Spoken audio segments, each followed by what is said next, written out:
Hello, hello. Welcome back to another episode of Secrets of a Bridal Seamstress.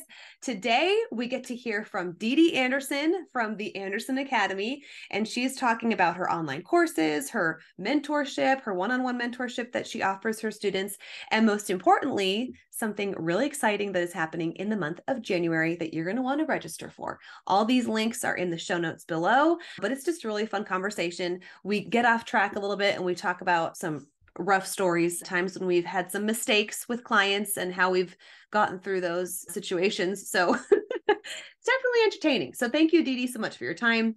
Before we get into the conversation, I want to give a shout out to one of our sponsors for the upcoming retreat and also one of our podcast partners, that is Grandma's Secret Products. If you are looking for a safe way to work on those delicate fabrics in your bridal alteration shop, check out Grandma's Secret Products, because you can work out those stains, work out those spots without being nervous to damage the entire dress or ruin a garment. So we're so thankful for these brands that are partnering with us on the podcast and especially for our upcoming retreat. So thank you, Grandma's Secret Products. Okay, I have one more thing to share with you. We have an upcoming free masterclass happening December 14th and 15th, where we're going to be talking all about branded fitting packages. Okay, this is a great way for you to add some extra revenue to your annual income. And the best part is you don't have to do anything extra in addition to what you're already providing for your clients. It's just a way to make sure that you're actually paying yourself for all of your professional time. It's a free masterclass, so it's totally worth signing up and just showing up, seeing if this is something that we can add to your portfolio for 2024. So the registration for that masterclass is in the show notes as well. And I think that's all that I have to talk to you about. Okay, let's tune in and hear from Dee Dee. Welcome, Dee Dee, to Secrets of a Bridal Seamstress. I'm so honored to have you here.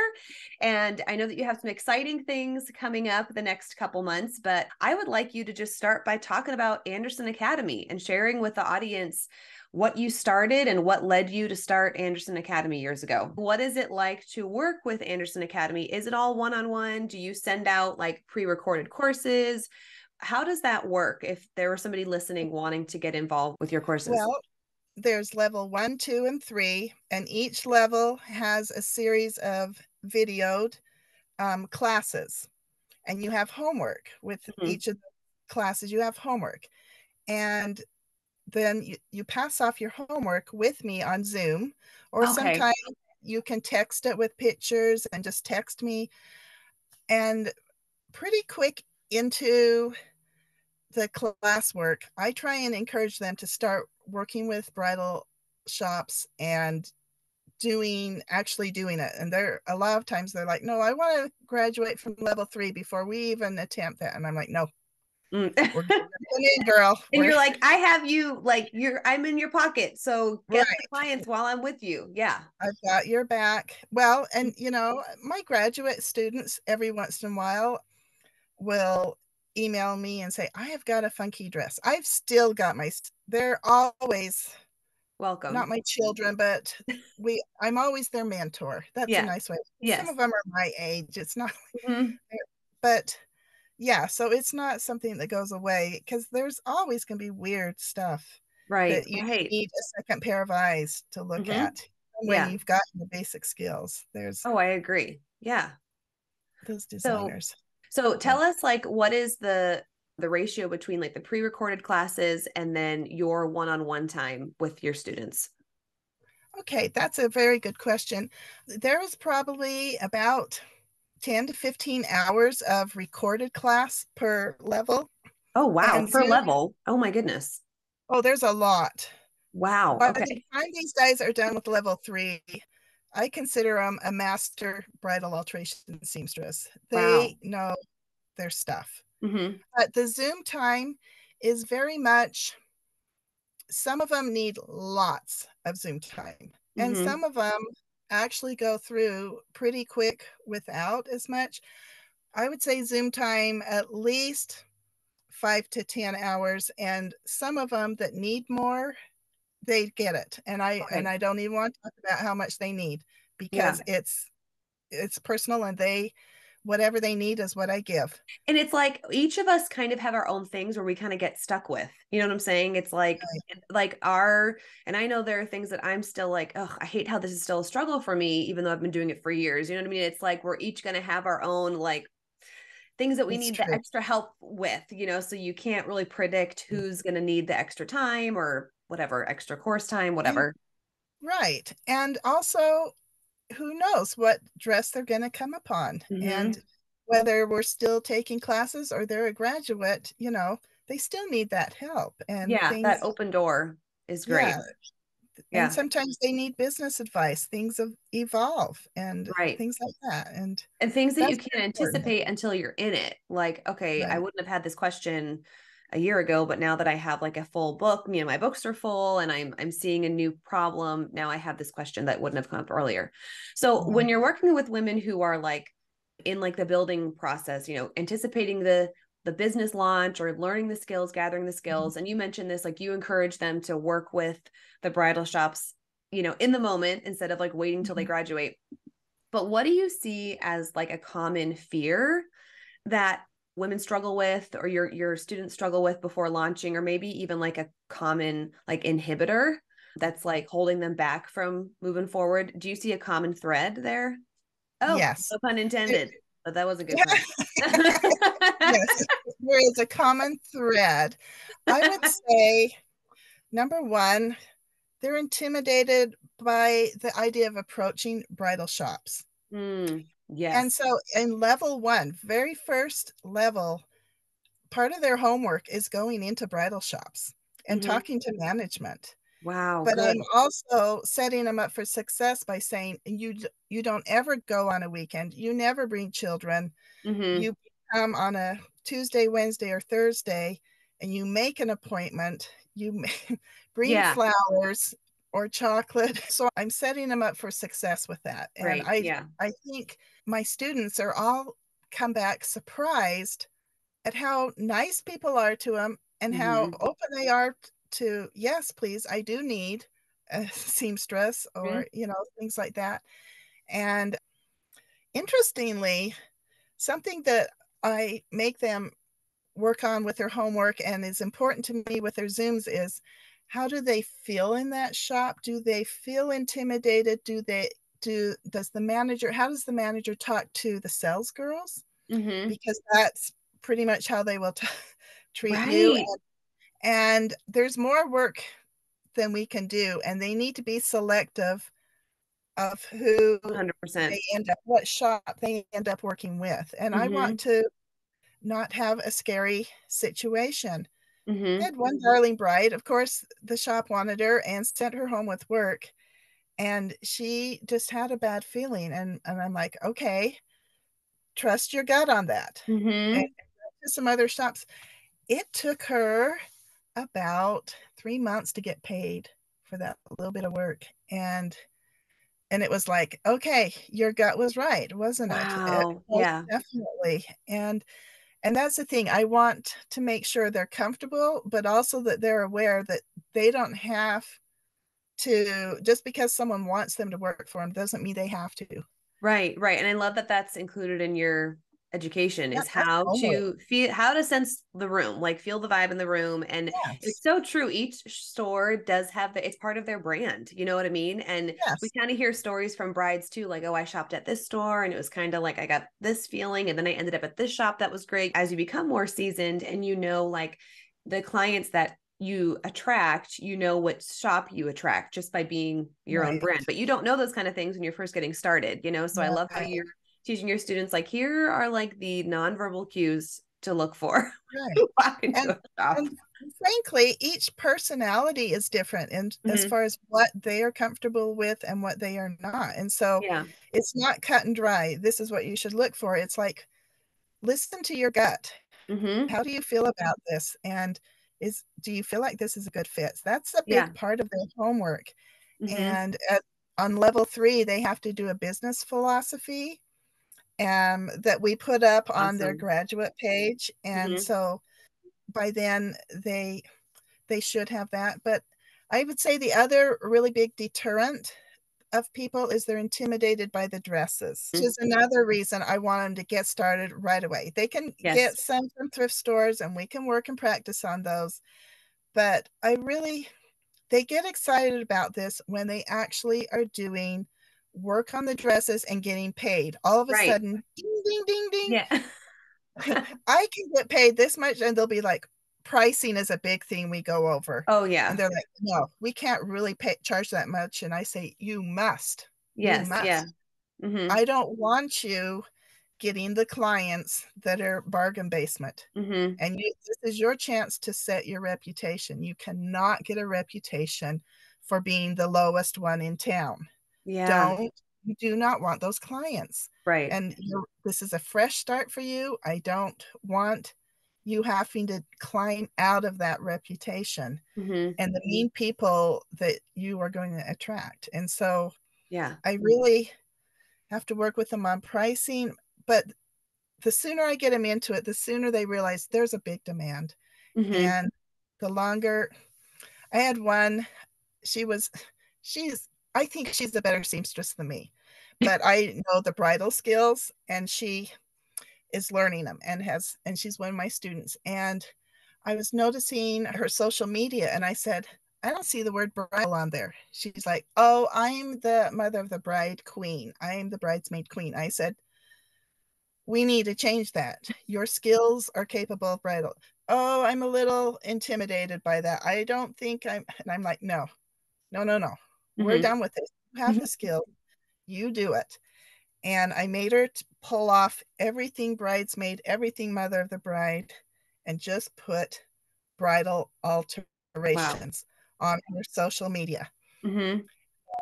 Within like 2 weeks, she had 3 brides, and it's been boom, boom, boom since. Oh my And goodness.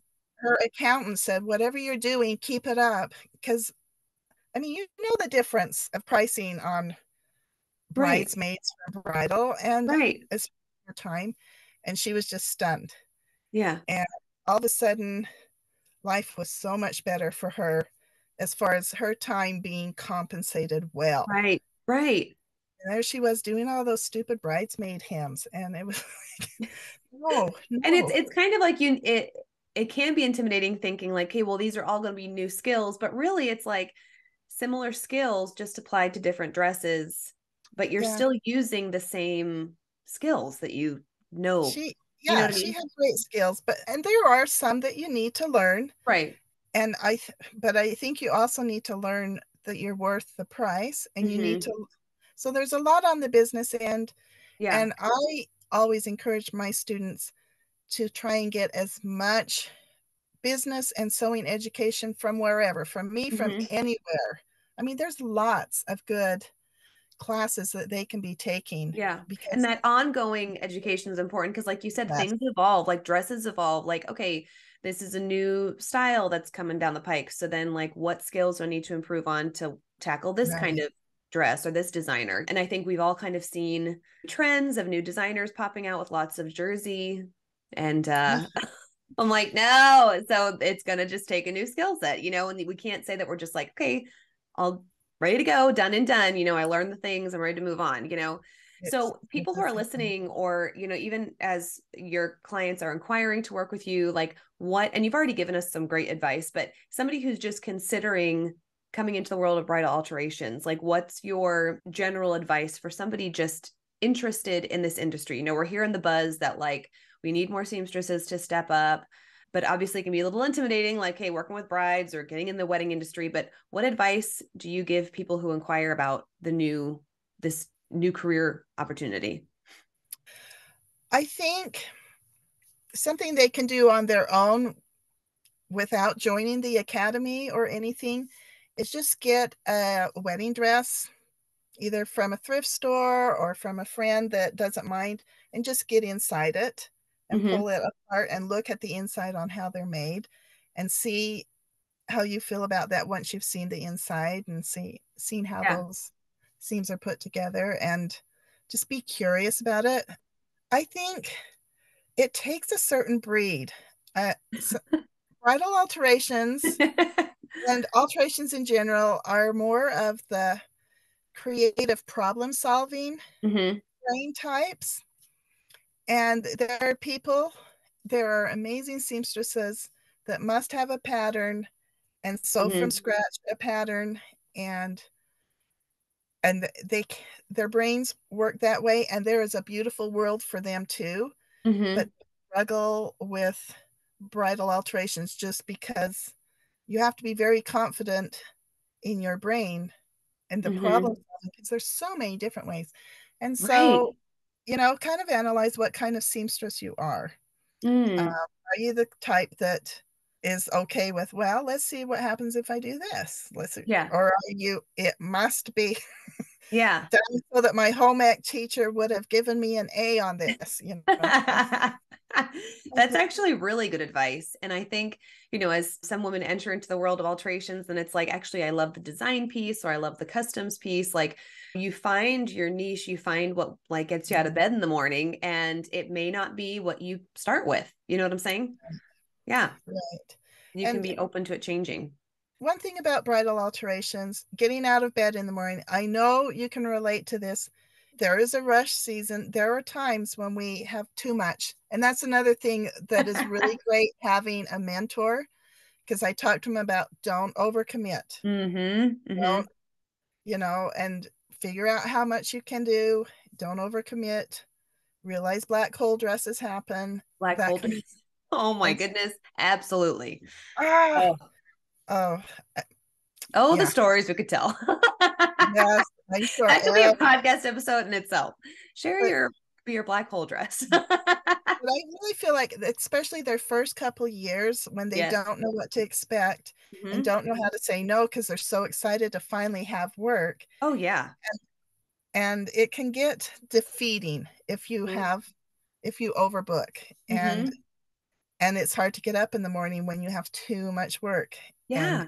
getting And it then done. it's like Yeah, you just assume that like that is how this industry is. Like you're always going to feel tired or overwhelmed, and you almost don't give yourself a fair shot to do well because you just are constantly feeling behind. And it's like, of course, right, nobody wants to pursue a career if that's the feeling that you're chasing, you know?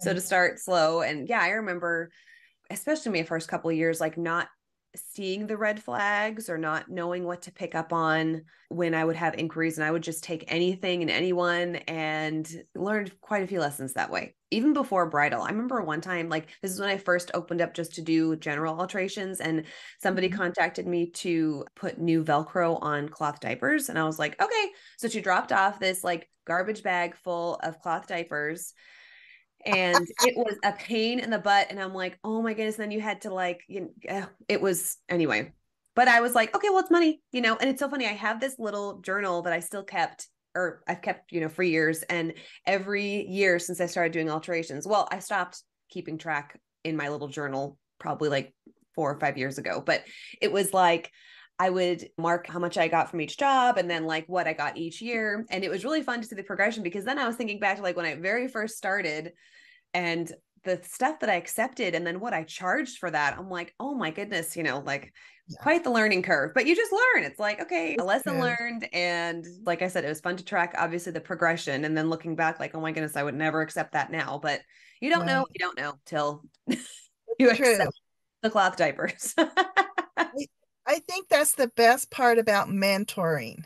And those of us that are to that phase of life Hmm. should consider more of this mentoring. I really Hmm. embrace those other teachers that are out there. And I know none of us are making gobs of money on it. Our money is made doing the actual alterations. But if we can help people not have to go through that, Right. because Absolutely.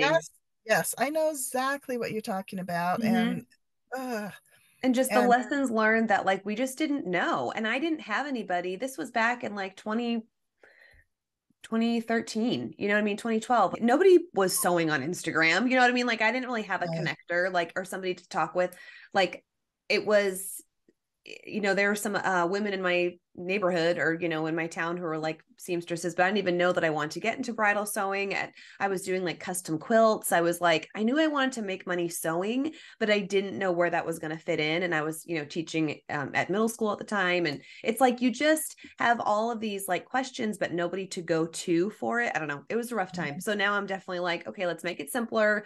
Let's share what we know. And like, here are the things to avoid. Here are red flags. Okay. yes, yes. the red flags And that I had to learn the hard way, and you don't have to learn that. So, or it's okay to send people to somebody else, or, oh, right. that's work for a general tailor, or that's work for somebody else who's a specialist in this request that you have. You don't need to take on everything. And then that was another big lesson after I stopped taking, the cushion covers and the cloth diapers and all that stuff. Once that went away, then I had a different problem of feeling like, oh, I had to like prove to myself that I could do it all. And like, if I didn't know it, I could still take the project and then just figure it out. No. And now it's like, if I don't enjoy that, even if I know I could do it, but I don't enjoy it, I still don't need to take it. I still have the freedom to say, oh, you know what? Here's somebody else who'd be a great fit for you, because that's not my cup of tea, or like that might stress me out, but this person, that project's going to bring them joy. You don't need to prove anything to anybody. So that was another Yes. lesson learned. Yeah. Yes. And sometimes just maturity on some of those things. Yep. And yeah, this is the beauty of mentor. And my students, I really work with them on that part. They do get the sewing skills, but there's so much going on as far as how much do you accept? Where are you getting too stressed? Do you need to back off and just not take any orders for 2 weeks and get caught up on everything and feel good and then start taking more? Yep. And they're like, but what if we miss out? And I'm like, yes, you will. It's okay. Yep. More will come. More It'll, will come. Yep. And saying no to the client that you're like, reading their inquiry form will give you more time to say yes to the people who just totally yep. fit your niche, And that Yeah. was a tough lesson to learn, like, because then yeah, there's so many times when I'm like, why did I say yes? Or why am I doing this when it's not fun? I could have said no. They could have gone somewhere else, But so, like you said, the mentorship goes more than just with the sewing. It's like the experiences that we can pass on and like learn from our mistakes. Yes, please come through this. That's Yeah. one of the really fun parts of the academy is I have on each level, I have true stories. And Oh, cool. are always fun stories. They get to know a little bit about me, but there's always a moral to the story. Mm-hmm. Don't do this. Learn from my mistake. Mm-hmm. You know, there's always learning from this story. It's not Mm-hmm. just, yeah, Dee Dee messed up. It's about this is how you fix it. This is how you make it right. Be Yeah. aware of this. Don't make. So I'm trying very hard for them to not make my Yeah. mistake. So Yeah. I've got some doozies. I've got some Oh, yeah, doozies, like absolutely. And I everybody. remember too, when I first was, when I was in that season of like proving to myself, whatever, we all get in our head about that, I and like, instead of just letting myself even acknowledge like that maybe came across the wrong way, or now I almost feel like I go the opposite, because it's like, I want to have a great brand in the neighborhood. Like my name means something, my brand means something. So, and I heard this on a podcast one time, like, we're all going to make mistakes in our business, or we're all going to disappoint a client. Like, it's impossible to expect perfection from ourselves, or it's impossible to expect ourselves to read our clients' minds. That's another way of putting it. But it's how we deal with that, and how do we respond? And do we yeah, respond in humility, professional humility? We're still acting as professionals and not totally like dogging on ourselves, but having the humility to acknowledge when we've made a mistake, and then what do we do to make up for that? So even times like this year, I hate to admit, I've had a couple like, double bookings, which it's like, I still don't know how that's happened. Well, I do know how it happened. I had my internet was going in and out at my shop. And so for this little season during the summer, which is like the worst timing ever. So I would write down the appointment time, and then I'd say, okay, when I get home to my Wi-Fi, I'll put your appointment into the calendar. Okay, well, what happened. So twice I had brides who came, I had double booked. It was like, oh my goodness. So instead of, I don't know, like just kind of passing the buck or making that a big deal, it's like I totally acknowledged what I did. And then they got a nice little, gift certificate for our local spa. It's like, and that spa gets a lot of business from me, because it's like, okay, they're kind of my go-to if there's like a communication problem on my end, or some kind of like booking thing on my end, or whatever. It's like acknowledging when you make the mistake, and then how do you value your client? I have another story. I have all these stories. A year ago, this was recent.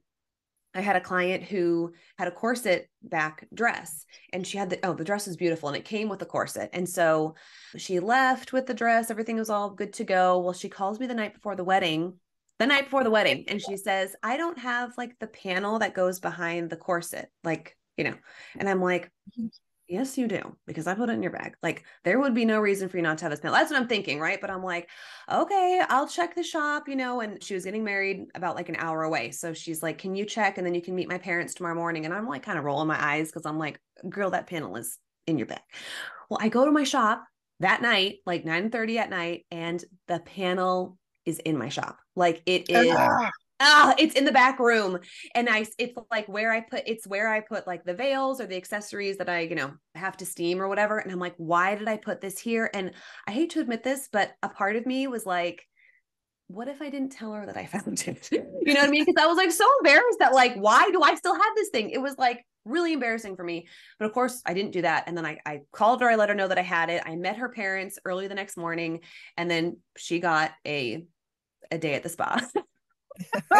You know what I mean? But it's like, oh my gosh, like I felt like a schmuck. And you have to admit, like, oh my gosh, I'm so sorry for this stress. Here's a gift to compensate. You know what I mean? And she ended up sending me a great review. I got photos. Like, that relationship was still so good. And she specifically said, I'm going to get choked up. She's like, thank you for your integrity to be honest that you had it.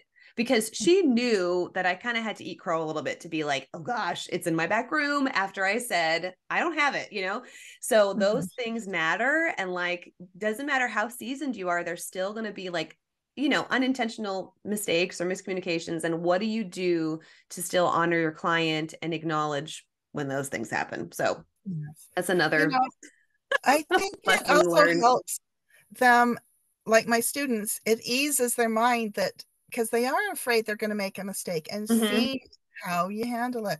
Do you want to hear a fun me mess up story? Yeah. I was doing a hem on a prom dress. This girl had shopped everywhere. This is the only dress for her, but she wanted it to knee length instead of long to the ground, and had me doing a few other things on the dress to make it just how she wanted. This was during a very, very busy prom season, and I was like coming home from the store. It was an hour drive on Wednesdays, and then coming back on Fridays and bringing all the dresses back. And there'd be like packed my car, like 15 dresses packed in the car. Yeah. And at least half of those had to be back by Friday.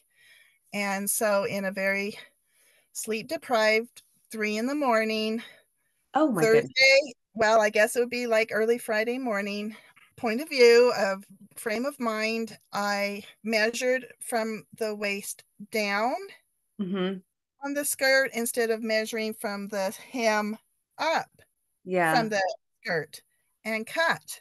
Oh no. I cut probably about a 6-inch, and then all of a sudden I'm like, what am I doing? Oh What have I no. done? And my Oh brain no. just says, put the scissors down. And I put the scissors down, and I just looked at it.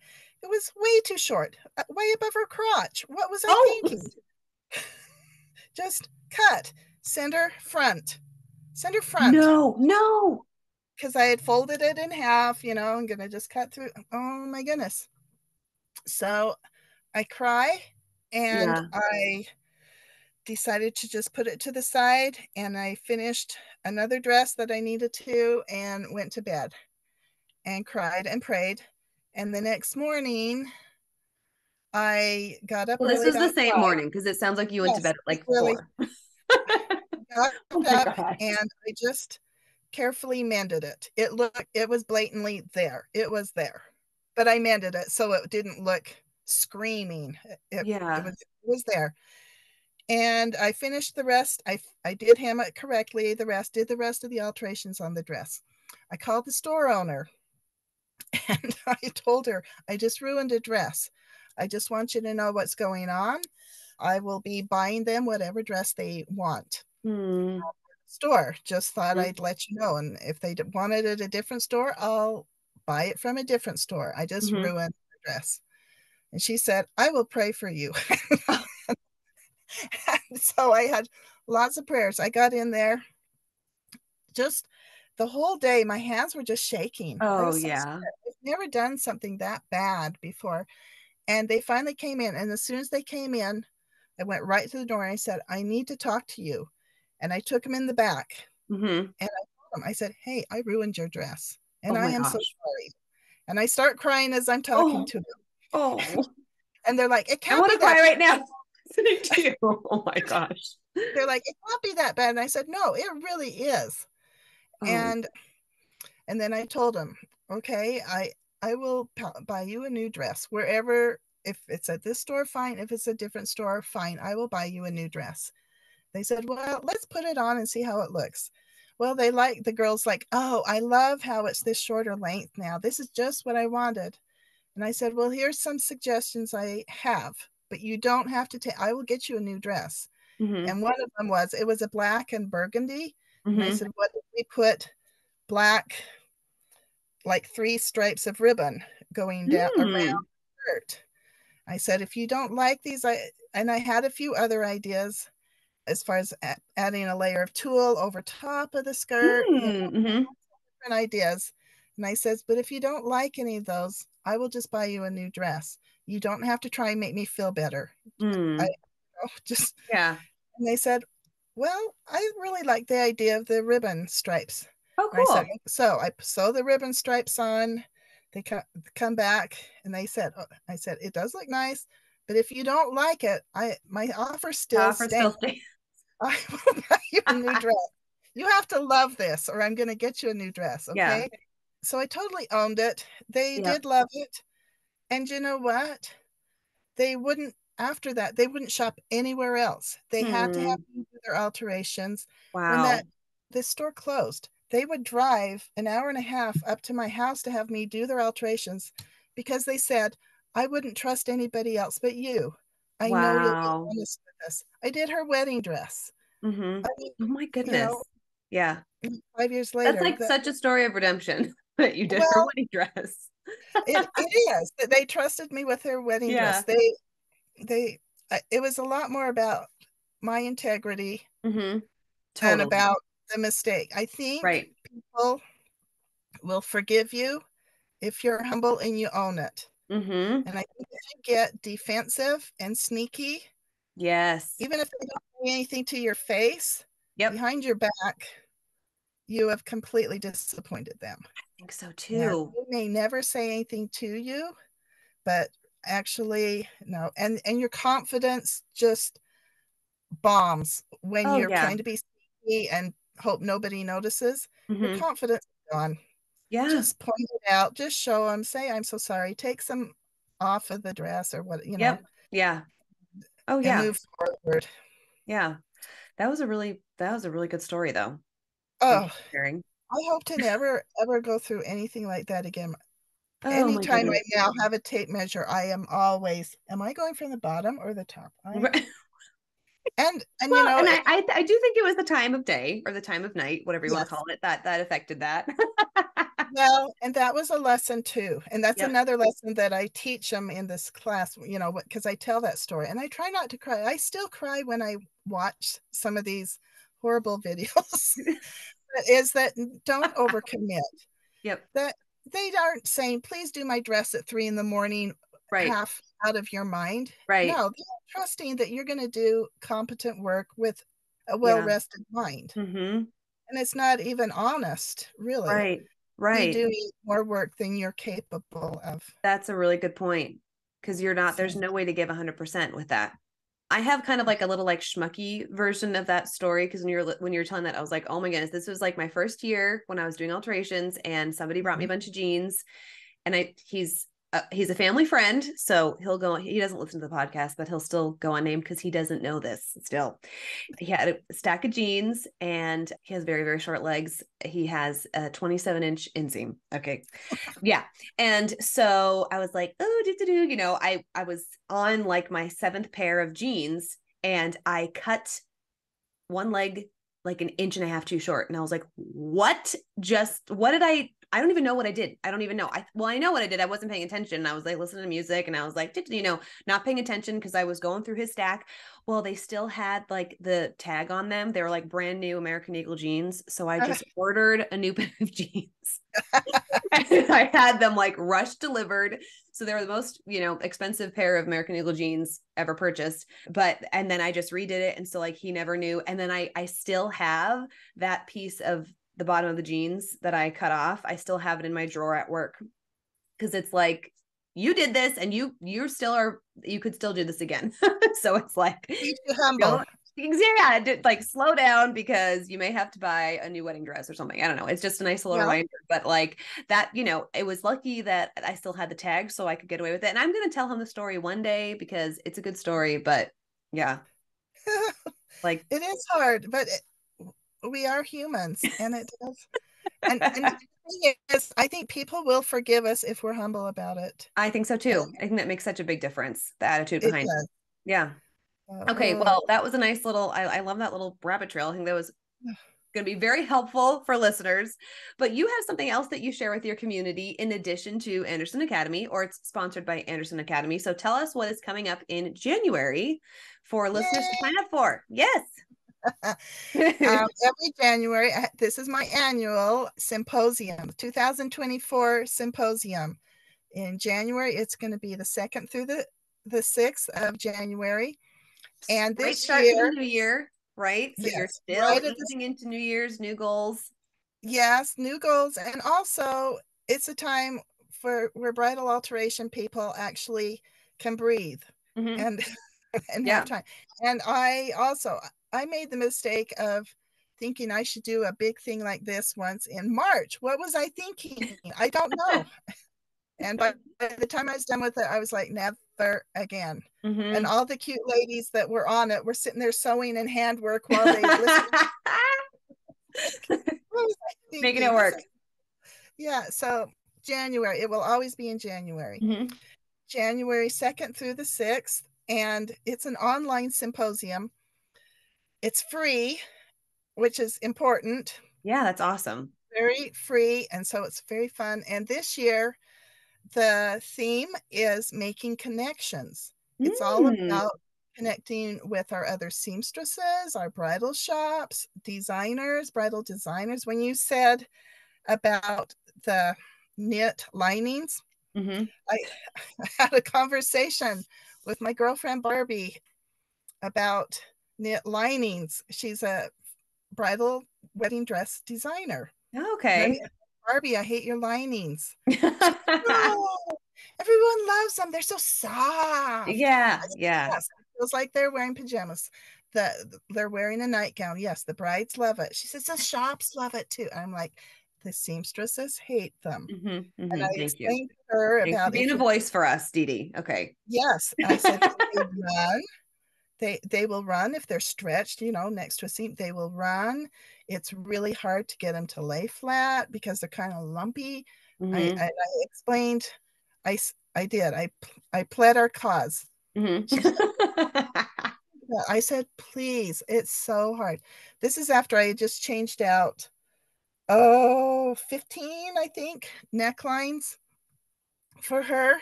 Oh my goodness. Her factory in China got COVID for a month.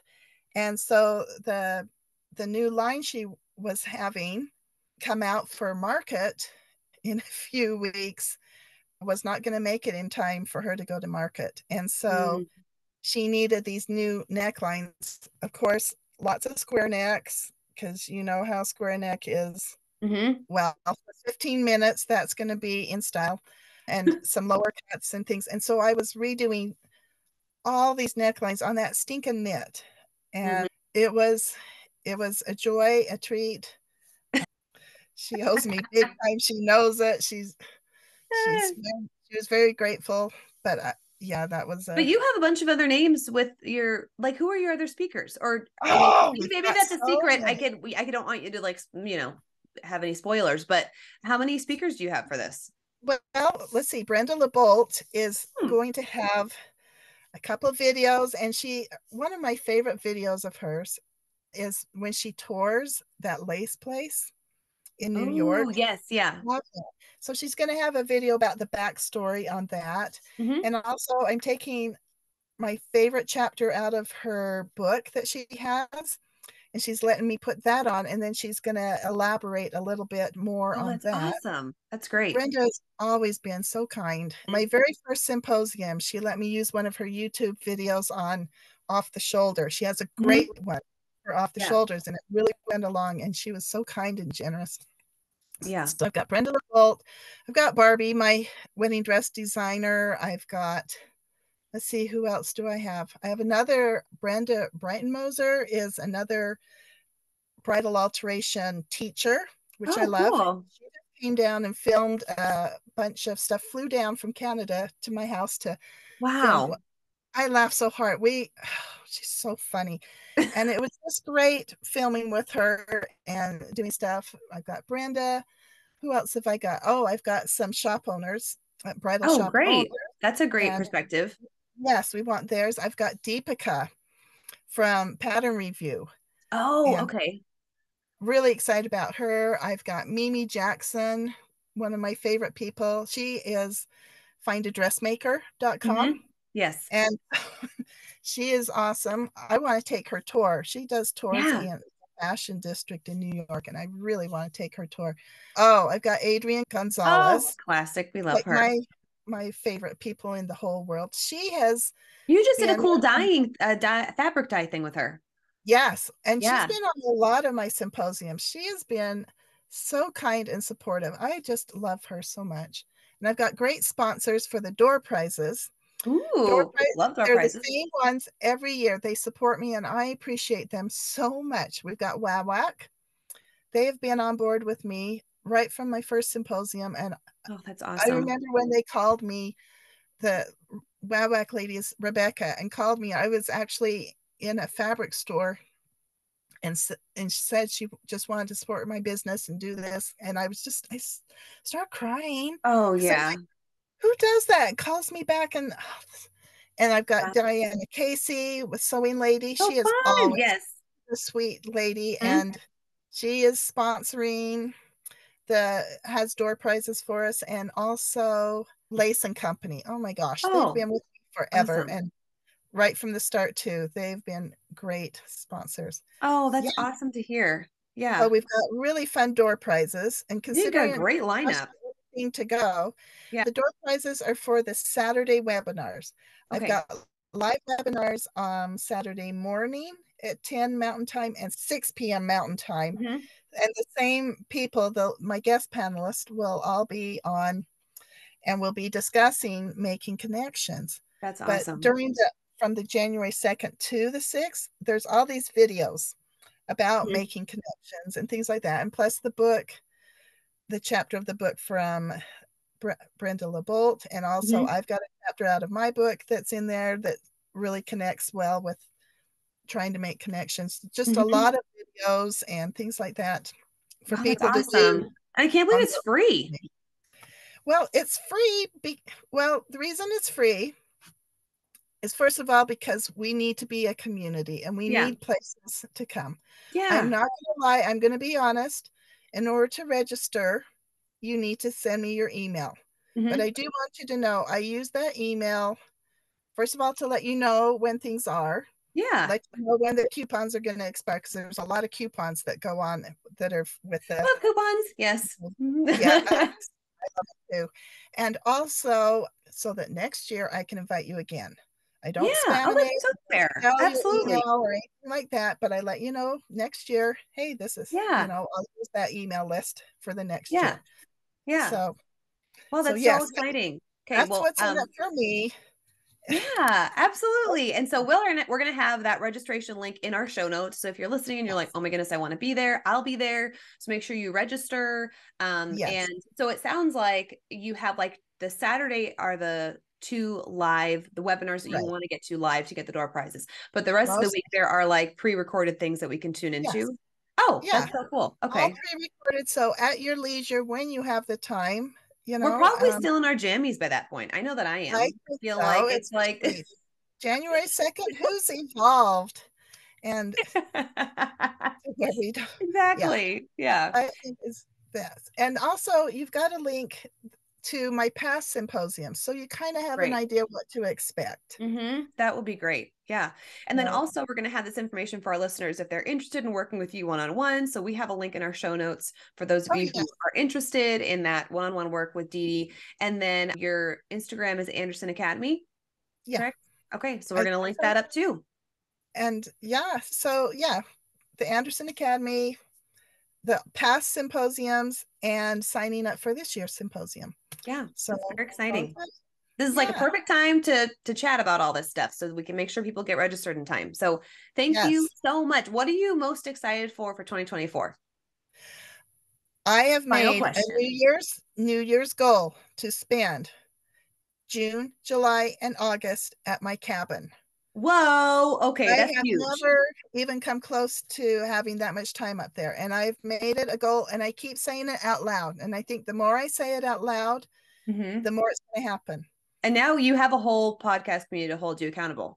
So we're going to be Yes. like, okay, it's May. Are your bags packed yet? Because you got to head out the door soon. You got to head Yes. to the lake. It's true.